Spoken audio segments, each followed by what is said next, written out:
तो इस सारणी से हमें 250 विद्यार्थियों द्वारा जो अंक प्राप्त किए गए हैं उनका हमें समांतर माध्य ज्ञात करना है, माध्यिका ज्ञात करनी है और हमें बहुलक ज्ञात करना है। तो देखिए यहाँ पर जो दिया हुआ है 10 से कम, इसका मतलब यह है कि 0 से 10 के बीच में जो अंक प्राप्त किए हैं तो उन बच्चों की संख्या 15 है। और फिर यहाँ 20 से कम दिया हुआ है, इसका मतलब 0 से 20 के बीच में जिन विद्यार्थियों ने अंक प्राप्त किए हैं तो उन विद्यार्थियों की संख्या है 35। इसी प्रकार यहाँ पर जो 80 से कम है, इसका मतलब है 0 से 80 के बीच में 250 विद्यार्थियों ने अंक प्राप्त किए हैं। तो देखिए जब ऐसी स्थिति आती है तो हमें समझ जाना चाहिए कि जो यहाँ पर यह विद्यार्थियों की संख्या दी हुई है तो यह दिया हुआ है संचयी बारंबारता, जिसे हम CF कहते हैं या कैपिटल F भी कहते हैं। ठीक है, तो एक पहचान तो इसकी यह हो गई। और चूंकि यहाँ पर 250 विद्यार्थियों द्वारा जो अंक प्राप्त किए गए हैं उसकी यह सारणी दी हुई है और लास्ट में भी यहाँ पर देखिए 250 ही दे रखा है। और यह स्थिति सिर्फ संचयी बारंबारता में ही आती है, क्योंकि संचयी बारंबारता की लास्ट वाली पंक्ति में उतनी ही संख्या आती है जितने की आंकड़े होते हैं या जितने की विद्यार्थियों की संख्या होती है। तो यहाँ पर भी 250 है लास्ट में और विद्यार्थियों की संख्या भी 250 है, इसका मतलब यह संचयी बारंबारता है। ठीक है, और जो इसकी तीसरी पहचान है वह यह है कि यहाँ पर देखिए जो विद्यार्थियों की संख्या है वह लगातार बढ़ती जा रही है नीचे की ओर। ठीक है, तो इस बार इस 24वें प्रश्न में जैसे कि 21वें प्रश्न में बारंबारता नहीं दी हुई थी तो इसमें भी बारंबारता नहीं दी हुई है। ठीक है, यह संचयी बारंबारता दी हुई है। तो समांतर माध्य, माध्यिका और बहुलक ज्ञात करने के लिए पहले तो हमें इसका वर्ग बनाना पड़ेगा। तो वर्ग यहाँ पर हम कैसे बनाएंगे, क्योंकि इनके बीच में 10 का डिफरेंस है, इसलिए पहला वर्ग हो जाएगा 0 से 10 और दूसरा वर्ग हो जाएगा 10 से 20 और तीसरा वर्ग हो जाएगा 30 से 40, फिर 40 से 50 और अंत में आएगा 70 से 80। तो सबसे पहले यहाँ पर बना लें वर्ग अंतराल।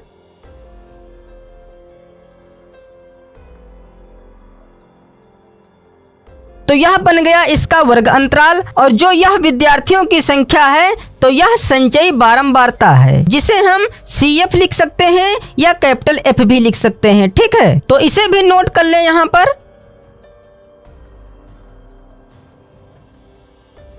तो चूंकि हमारे पास देखिए संचयी बारंबारता दी हुई है और समांतर माध्य ज्ञात करने के लिए हमारे पास F भी होना चाहिए और X भी होना चाहिए। माध्यिका ज्ञात करने के लिए हमारे पास संचयी बारंबारता होनी चाहिए और F होना चाहिए। बहुलक ज्ञात करने के लिए हमारे पास F होना चाहिए। ठीक है, तो देखिए तीनों चीजों को ज्ञात करने के लिए हमें F की अति आवश्यकता है। तो सबसे पहले तो हम F ज्ञात कर लें। तो यहाँ पर एक कॉलम और बढ़ाएंगे बारंबारता का, और बारंबारता ही हमारा स्मॉल f होता है। तो अब देखिए हम बारंबारता कैसे ज्ञात करेंगे। जैसे यदि बारंबारता हमारे पास होती है और जब हम संचयी बारंबारता बनाते हैं, जैसे ये बारंबारता दी हुई है। ठीक है, तो यदि हम इसकी संचयी बारंबारता निकालें तो कैसे निकालते हैं, 5 का तो 5 ही रख दिया जाता है, मतलब पहला पद जो भी होता है वह तो ज्यों का त्यों रख दिया जाता है और फिर हम तिरछा जोड़ते हुए इस प्रकार से बढ़ते जाते हैं। तो 5 में 6 जोड़ेंगे 11 हो जाएगा, फिर 11 में 2 जोड़ेंगे 13 हो जाएगा, 13 में 4 जोड़ेंगे 17 हो जाएगा। ठीक है, तो इस प्रकार से हम संचयी बारंबारता निकालते हैं। लेकिन संचयी बारंबारता से हम बारंबारता कैसे निकालेंगे,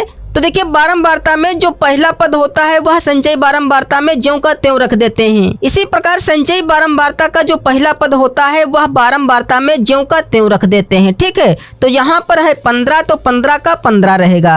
फिर क्या करेंगे, हम नीचे वाली संख्या से ऊपर वाली संख्या को घटा देते हैं। जैसे 11 में से देखिए 5 घटाएंगे तो 6 रह जाएगा, तो देखिए यहाँ पर 6 है। तो इसमें क्या करेंगे, हम 35 में से इस 15 को घटा देंगे, बचेगा 20। फिर इस 13 में से इस 11 को घटा देते हैं, तो 13 में से 11 घटाएंगे बचेगा 2, जो कि वही यहाँ पर है। इसी प्रकार इसमें क्या करेंगे, 60 में से हम इस 35 को घटा देंगे तो बचेगा यहाँ 25। तो इसी प्रकार से हम नीचे वाली संख्या से ऊपर वाली संख्या को घटाकर यहाँ पर हम बारंबारता पता कर सकते हैं। तो इस प्रकार से हम नीचे वाली संख्या में से ऊपर वाली संख्या घटाकर बारंबारता पता कर सकते हैं। तो f तो हमें पता चल गया और समांतर माध्य ज्ञात करने के लिए हमारे पास x भी होना चाहिए। माध्यिका और बहुलक तो बिना x के ही चल जाएगा, लेकिन समांतर माध्य ज्ञात करने के लिए हमारे पास x होना चाहिए। तो चूंकि यहाँ पर x तो है नहीं, वर्ग अंतराल दिया हुआ है, तो पहले तो हम इस वर्ग अंतराल से x का मान ज्ञात करेंगे। तो इस वर्ग अंतराल से यहाँ पर निकाल लें मध्यमान, तो जो यह मध्यमान है तो यही मध्यमान x कहलाएगा। तो मध्यमान हम कैसे निकालेंगे, इनको जोड़कर आधा करके। तो 0 और 10 10 हो जाएगा, 10 का आधा 5, फिर 10 20 30 30 का आधा 15, और चूंकि इनके बीच में 10 का डिफरेंस है इसलिए हम इसमें 10 10 बढ़ाते हुए चल सकते हैं। ठीक है, तो 15 10 25, 25 10 35, 10 45, 10 55, 10 65, 10 75। तो देखिए समांतर माध्य ज्ञात करने के लिए एक तो यह सूत्र होता है, दूसरा सूत्र होता है a plus sigma f delta upon sigma f। तो इस सूत्र को यूज करने के लिए हमें f और x की गुणा का योगफल पता होना चाहिए, अर्थात हमें इन दोनों संख्याओं की पहले तो गुणा करानी होगी, फिर जितना योग आएगा फिर उसको हम जोड़ देंगे। और यह सूत्र हम जब यूज करते हैं जब हमारे पास f और x दोनों बड़े होते हैं, जिनकी गुणा कराने के लिए हमें रफ कार्य करना पड़ता है। ठीक है, या प्रश्न में कहा जाए कि लघु विधि से समांतर माध्य ज्ञात कीजिए या कल्पित माध्य से समांतर माध्य ज्ञात कीजिए, तब यह सूत्र लगाएंगे। तो देखिए यहाँ पर यदि आप इन संख्याओं की गुणा कर सकते हैं तो आप इन संख्याओं की गुणा कराकर फिर उनको जोड़ लेना, और फिर जो यहाँ पर यह बारंबारता है तो इसका योग पता कर लेना, जो कि इसका योग 250 ही आएगा। फिर उस गुणनफल के योग को बारंबारता के योग से हम भाग कराकर समांतर माध्य पता कर सकते हैं। ठीक है, और यदि इनकी गुणा रफ में जाकर बार बार नहीं कराना चाहते हैं तो हम इस सूत्र का भी उपयोग कर सकते हैं, जिससे कि जो यहाँ पर यह यक्ष है तो यह यक्ष छोटा हो जाएगा, जिसकी गुणा कराने के लिए हमें रफ कार्य नहीं करना पड़ेगा। ठीक है, सब कुछ गुणा हम यहीं पर कर सकते हैं। तो देखिए डेल्टा हम कैसे निकालेंगे, तो जो डेल्टा होता है वह होता है x माइनस a, मतलब यक्ष में हम कोई भी बीच की संख्या लेंगे जिसे कि हमें उस संख्या को प्रत्येक x से घटाना होगा। तो बीच में यहाँ पर देखिए 45 या 35 आ रहा है, तो हम इस बड़ी वाली संख्या 45 को ले रहे हैं, तो यह 45 है a। तो देखिए पिछले सवालों में हम डेल्टा निकालना सीख चुके हैं कि डेल्टा कैसे निकालेंगे। तो देखिए जो यहाँ पर हमने a माना है 45, तो एक बार हमें 45 में से 45 तो घटाना ही होगा, तो 45 में से 45 घटाएंगे तो 0 बचेगा, और ऊपर की जो संख्याएं हैं वो सारी संख्याएं माइनस में आएंगी, और 0 से नीचे की जो संख्याएं हैं वो सारी संख्याएं प्लस की आएंगी। ठीक है, क्योंकि 5 में से हमें 45 घटाना है, तो चूंकि 45 बड़ा है तो 45 में से हमें 5 घटाना है तो बचेगा 40, और चूंकि 45 माइनस का है इसलिए बचेगा माइनस का। ठीक है, तो यह हो जाएगा माइनस का 40, और हम चूंकि यह भी जानते हैं कि इनके बीच में 10 का डिफरेंस है तो हम 10 ऊपर से कम करते हुए आ सकते हैं, या हम नीचे से 10 बढ़ाते हुए भी चल सकते हैं, जैसे 10 20 30, और यदि ऊपर से देखें तो देखिए 40 30 20 10, मतलब ऊपर से कम होते हुए आया है और नीचे से बढ़ते हुए गया है। चेक भी कर सकते हैं, देखिए 25 में से 45 घटाएंगे माइनस का 20 बचेगा। इसी प्रकार दूसरी संख्याओं को भी चेक कर सकते हैं। तो जिस प्रकार से 0 से ऊपर हम बढ़ते हुए गए हैं, इसी प्रकार 0 से नीचे की ओर भी हम बढ़ते हुए जाएंगे, जैसे 10 20 30, और ये संख्याएं प्लस की रहेंगी, क्योंकि 55 में से हमें 45 घटाना है, 65 में से 45 घटाना है, 75 में से 45 घटाना है, और ये संख्याएं प्लस की रहेंगी। तो अब देखिए डेल्टा और f की गुणा हम बड़ी आसानी से कर सकते हैं। ठीक है, क्योंकि यह 40 है, इसको 4 ही मान सकते हैं, तो 15 चक्कू 60 हो जाएगा, एक 0 लगा देंगे। इसी प्रकार देखिए 71 और 2 की गुणा हम बड़ी आसानी से कर सकते हैं और एक 0 लगा देंगे लास्ट में। तो अब लास्ट स्टेप जो रह गया है f और डेल्टा की गुणा कराना, तो सबसे पहले तो हम f और डेल्टा की गुणा करा लें, तो क्या हो जाएगा 15 चक्कू 60 और एक 0 लगाते हुए चलते रहेंगे। ठीक है, और चूंकि हम माइनस का है इसलिए माइनस लगाएंगे, 3 दूनी 6 एक 0 600 यह भी हो जाएगा, 25 दूनी 50 एक 0 500 हो जाएगा, 24.240 वो भी माइनस का, 12 की गुणा 0 से कराएंगे 0, फिर 31.310, फिर 71 की गुणा 20 से कराएंगे तो 0 पहले से लगा लें, 2 कम 2 2 सत्ती 14 तो 1420 हो जाएगा, फिर 52 की गुणा 30 में करा लें तो 0 लगा लें, 3 दूनी 6 3 पचे 15 तो यह हो जाएगा 1560। तो अब चूंकि हमें सूत्र में इसके योग की जरूरत पड़ेगी, तो सबसे पहले तो हम इसका योग ज्ञात कर लें। तो यहाँ पर भी लिख दें योग तो अब देखिए ये पहले तो माइनस वाली संख्याओं को जोड़ लें। तो माइनस वाली संख्याओं में यहाँ पर है 600, 600, 500, 240। तो 6 6 12 और 5 17, 2 19, तो यह तो हो जाएगा 1940, वो भी माइनस का, ठीक है। और प्लस वाली संख्याओं में यहाँ पर 1500, 1400, 2900, 2900 और 300 हो जाएगा 3200। तो 3200 यह हो जाएगा 60 और 20 80 और 10 90, तो यह हो जाएगा 3290, जो कि यह संख्या प्लस की हो जाएगी, ठीक है। तो चूंकि प्लस वाली संख्या बड़ी है इसलिए इसका जो योग आएगा वह प्लस में ही आएगा, और यदि माइनस वाली संख्या बड़ी होती तो इसका माइनस में आता, ठीक है। तो अब 3290 में से हम 1940 घटा लें तो यह बचेगा 1350। और चूंकि सूत्र में हमें बारंबारता के योग की भी जरूरत पड़ेगी तो यहाँ पर इस बारंबारता को भी जोड़ लें। तो इसको जोड़ेंगे तो हमें 250 ही प्राप्त होगा, ठीक है। चेक भी कर सकते हैं जोड़ के। तो अब सबसे पहले तो समांतर माध्य ज्ञात कर लें। तो लिखेंगे समांतर माध्य बराबर a plus sigma F delta upon sigma F. तो a का मान है 45, क्योंकि कल्पित माध्य को 45 माना गया था, तो 45 प्लस सिग्मा एफ डेल्टा का मान आया है 1350 और बटे सिग्मा एफ का मान है 250।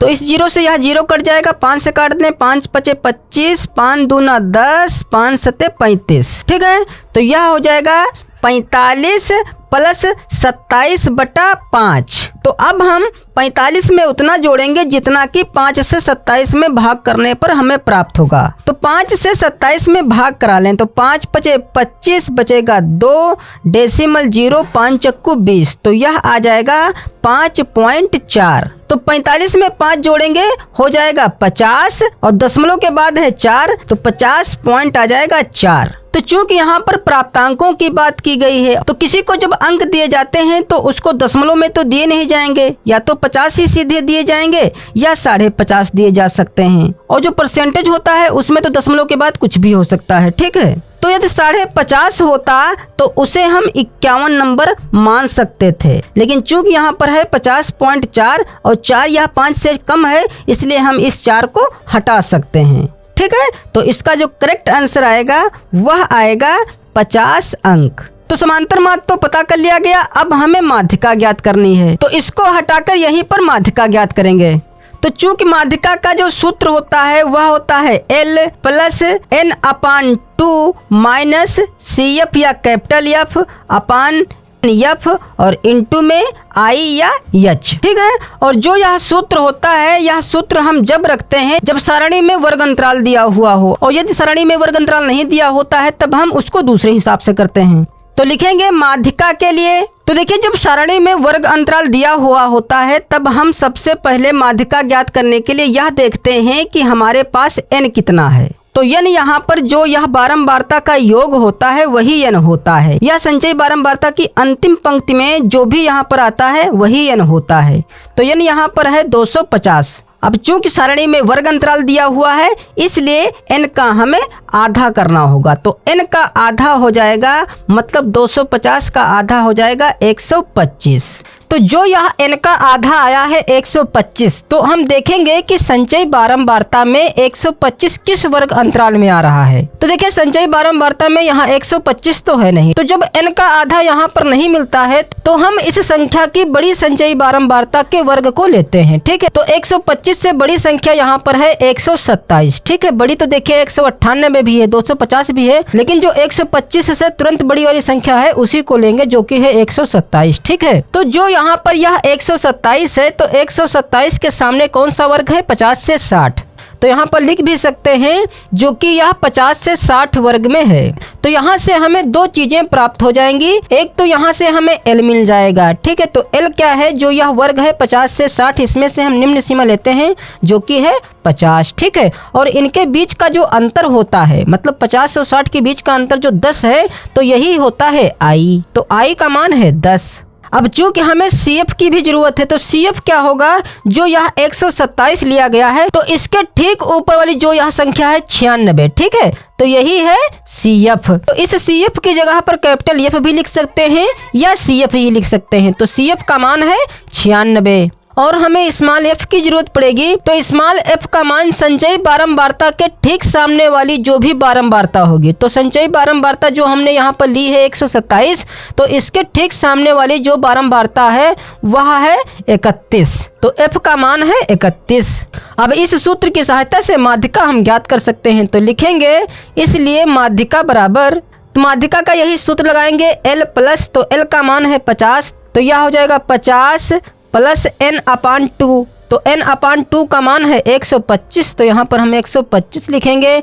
फिर माइनस CF का मान है 96 अपान में है F, तो F का मान है 31 और गुणे में होता है I, तो I का मान है 10। तो अब इसे हल कर लें तो यह हो जाएगा 50 प्लस 125 में से 96 घटाएंगे तो यह रह जाएगा 29 और 29 की गुणा हमें 10 में भी करानी है, ठीक है। तो यह हो जाएगा 290 और बटे में है 31, तो बराबर 50 प्लस, अब 31 से हम 290 में भाग कराएंगे तो हमें प्राप्त होगा 9.35। तो 50 में जब 9 जोड़ेंगे तो यह तो हो जाएगा 59 और पॉइंट में है इधर 35, जबकि बुक में आंसर आ रहा है 59.72। तो यदि यहाँ पर गुणा भाग सही कराई गई है तो अपना ही आंसर सही है और बुक का आंसर गलत है, ठीक है। तो माध्यिका का आंसर यह आ गया। अब हमें ज्ञात करना है बहुलक, तो इसे हटाए दे रहे हैं। तो लिखेंगे बहुलक के लिए, तो बहुलक ज्ञात करने के लिए हम सबसे पहले तो देखते हैं कि सबसे बड़ी बारंबारता क्या है। तो इसमें जो सबसे बड़ी बारंबारता है वह है 71। तो लिखेंगे चूंकि सबसे बड़ी बारंबारता 71 है, तो जो यह बारंबारता 71 है तो यह किस वर्ग की है बारंबारता, तो यह है 60 से 70 वाले वर्ग की बारंबारता। तो लिखेंगे जो कि यह वर्ग 60 से 70 की है।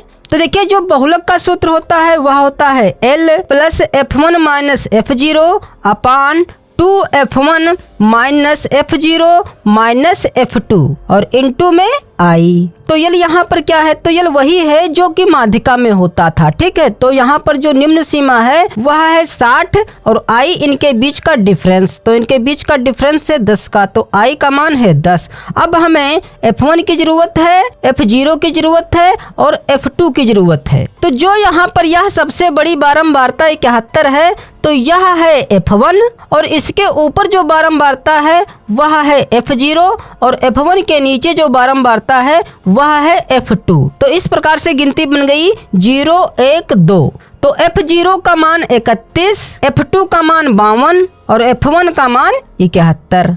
तो लिखेंगे इसलिए बहुलक बराबर, तो बहुलक का यही सूत्र लगाएंगे, तो बराबर L का मान है 60 प्लस ब्रैकेट स्टार्ट F1 का मान है 71 माइनस F0 का मान 31 बटे 2F1 मतलब 2 गुणे 71 फिर माइनस 31, F0 का मान है 31 और माइनस F2, तो F2 का मान है 52 और इनटू में I, तो I का मान है 10।